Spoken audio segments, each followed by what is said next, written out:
Assalamualaikum warahmatullahi wabarakatuh. Waalaikumsalam. Nama kakek Mustamar, nama cucu siapa? Norman. Norman. Kita bersaudara yang diikat dengan kalimat La ilaha illallah Muhammad Rasul. Langit, gunung, bumi, matahari, bulan, bintang, laut, segalanya tidak ada. Yang ada itu Allah, semuanya diadakan. Dunia kecil, Allah yang maha besar. Dunia paling lama 60 tahun atau 70 tahun, tapi akhirat itu selama-lamanya. Jadi orang yang pintar itu dia memikirkan hidup sesudah mati dan hari akhirat. Tapi kalau orang yang bodoh dia memikirkan makan, minum, kawin, uang sebanyak-banyaknya. Jadi dahulu Islam itu seperti taman. Karena dakwah dijalankan yang dicontohkan Nabi menjumpai umat tanpa diundang, tanpa minta upah. Tidak mengajak kepada organisasi, kelompok dan golongan. Mengajak diri kita taat, mengajak manusia taat. Kalaulah manusia taat, selesailah semua masalah. Tapi kalau manusia tidak mau taat, bertambahlah masalah. Kenapa? Sesungguhnya kebahagiaan dan kejayaan manusia itu hanya ada di dalam mengamalkan agama. Baik dia orang kaya, orang miskin, kota, desa, penjabat, rakyat. Kalau mereka mengamalkan agama, inilah orang yang berhasil yang sementara dan berhasil di akhirat selama-lamanya. Kalau dia mengamalkan agama, selesailah semua masalah. Tapi kalau mereka tidak mau mengamalkan agama, bertambahlah masalah. Dan sekarang Islam itu sudah seperti hutan belantara. Kenapa? Karena dakwah sudah lama ditinggal.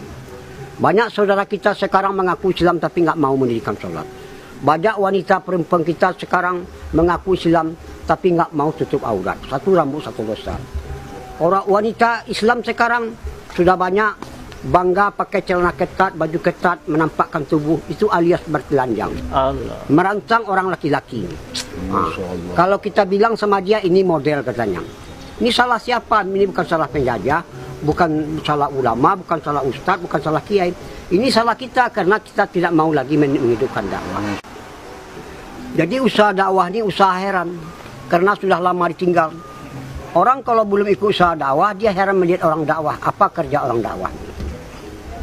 Tapi kalau orang sudah ikut dakwah, dia heran melihat orang tidak mau dakwah. Tidak ada pekerjaan yang lebih besar dari pekerjaan dakwah. Kerja dakwah ini kerja Nabi. 124 Nabi dan Rasul kerjanya dakwah. Mengajak manusia taat kepada Allah. Ucapkanlah la ilaha illallah. Kamu akan sukses, kamu akan berjaya.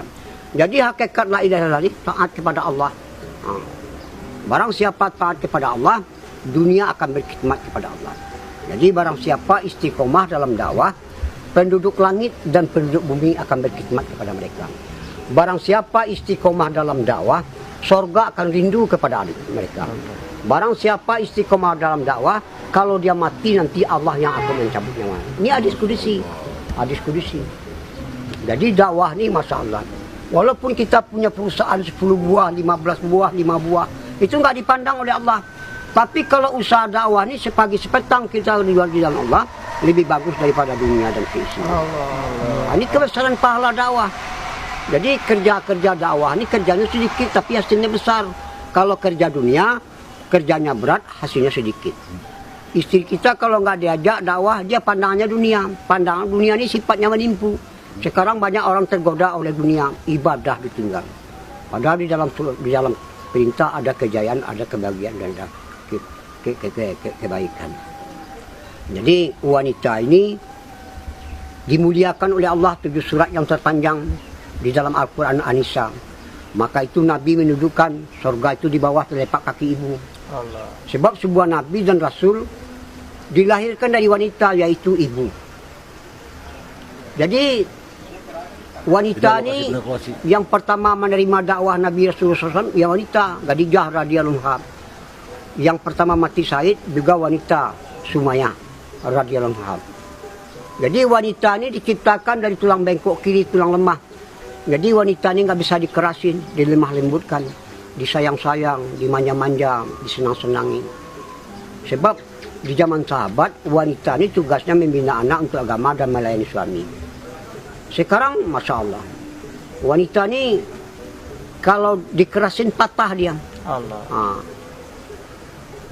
Jadi wanita ini tugasnya membina anak untuk agama dan melayani suami. Sekarang wanita sudah rosak di mana-mana. Sekarang wanita di pom bensin, di pasar-pasar, di swalayan, di mal-mal, di pabrik-pabrik, sampai sekarang wanita jadi TKW sekarang. Ngaku sayang sama istri, tapi justru istri disuruh sebagai penanggung jawab. Jadi penanggung jawab rumah tangga itu adalah laki-laki. Mari kita selamatkan wanita kita. Kalau kita selamatkan wanita kita, berarti kita baru orang kuat. Jadi disenangkan wanita kita. Selalu kita menafikan dunia ini. Allah Khalik, Allah Malik, Allah Razik, Allah Sami, Allah Basir, Allah Alim. La ilaha illallah. Jadi rahasianya dakwah ini, walau 4 bulan IPB, walaupun 4 jalan kaki, 4 bulan jalan kaki, 4 bulan biasa, 40 hari jalan kaki, 40 biasa, tapi 3 harinya nggak dijaga. Allah. Ini akan amburadul. Jadi kita dakwah ini tak ubahnya seperti menanam padi. Jadi kalau keluar 40 hari, 4 bulan itu masa training latihan yang dakwah tu dimakomi di kampung kita sendiri. Jadi kalau dakwah, kalau kita keluar dakwah dikencangi, kalau dimakomi akhlak dinampakkan khidmat.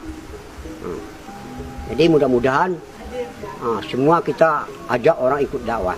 Jadi kalau orang sudah ikut dakwah, dia menjadi orang kaya. Sebab orang Eropa nggak punya pabrik, PT, perusahaan, dia nggak bisa keliling dunia. Paling-paling dia bisa keliling dunia tinggal di hotel berbintang 5. Kalau orang dakwah, dia nggak punya apa-apa, tapi dia bisa memperjuangkan agama ke seluruh dunia. Allah. Tinggalnya di taman sorga, yaitu di rumah bintang bulan, di rumah Allah. Jadi orang dakwah ini orang senang. Kenapa? Orang dakwah dia nggak mau diperbudak dunia, justru dia memperbudak dunia. Benar, ya Allah. Ibadah diutamakan, dunia di nomor 2-kan. Jadi dakwah ini, kenapa ibadah diutamakan? Ibadah ini tujuan. Dunia keperluan, sandang, pangan, papan, kendaraan, nikah, anak, istri, semuanya bakal ditinggal. Apa akan dibawa? Iman dan amal saleh. Maka itu Allah berfirman, aku tidak melihat hartamu, aku melihat hati dan amalanmu. Nanti di surga aja banyak orang menyesal. Jadi orang dakwah ini orang jawara, jagoan. Dia nggak mau tahu siapa, mau tentara, ABRI, mau polisi, mau preman, apa saja lapisan masyarakat dia datangi, diajak supaya ikut usaha dakwah. Jadi kita, sebab dakwah ini tugasnya 3, ta'aruf, ta'aluf, targhib, dan taskin. Insya Allah kita semua ikut dalam usaha dakwah. Insya Allah. Kita tutup dengan doa para majelis. Subhanallah wa bihamdihi. Assalamualaikum warahmatullahi wabarakatuh.